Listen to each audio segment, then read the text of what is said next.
国中央政府以维持社会稳定和打黑势力的名义下，要求东突厥斯坦人民当作特务。现在，一些地区的地方当局要求居民在一定的期限内报告周围的嫌疑人和黑势力。根据突厥斯坦时报报道，阿克苏地区地委、行署公安厅、纪检委和司法局发出联合通知，要求居民必须在2019年5月30日前举报黑势力和嫌疑人。观察者认为，中国以反对恐怖主义、分裂主义和极端主义三股势力的名义下，非法拘押了数百万穆斯林。他们试图利用打黑势力的口号，清理更多的维吾尔人。土耳其卡拉马奥卢麦麦提巴伊大学人权和自由学生会举办了以遗忘的故土东突厥斯坦为题的宣讲会。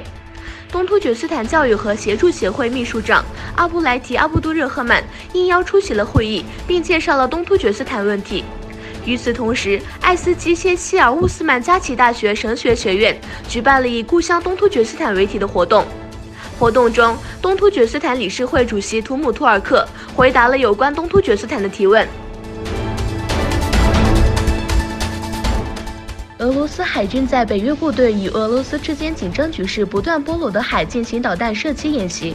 在演习中，俄罗斯导弹从坚强号后翼舰发射。图片显示，射击的导弹成功击中了海上目标。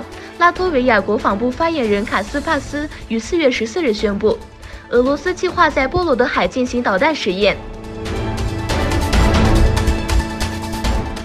伊朗外交部长扎里夫呼吁联合反对美国政府的单方面步骤。他表示，这些政策将开始威胁其他国家的安全。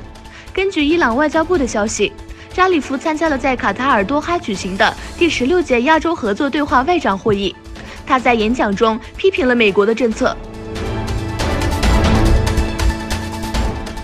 俄罗斯外长拉夫罗夫与美国国务卿蓬佩奥通电话，就委内瑞拉局势进行讨论。拉夫罗夫指出，美方干涉主权国家委内瑞拉内部事务，并向该国领导层发出威胁，其行为严重违反国际法。相关侵犯行为若继续下去，将造成严重后果。美国国务卿蓬佩奥说，军事行动是可能的，如果必须要这样做的话，美国将会这样做。但是蓬佩奥重申，美国更希望委内瑞拉实现和平的权力过渡。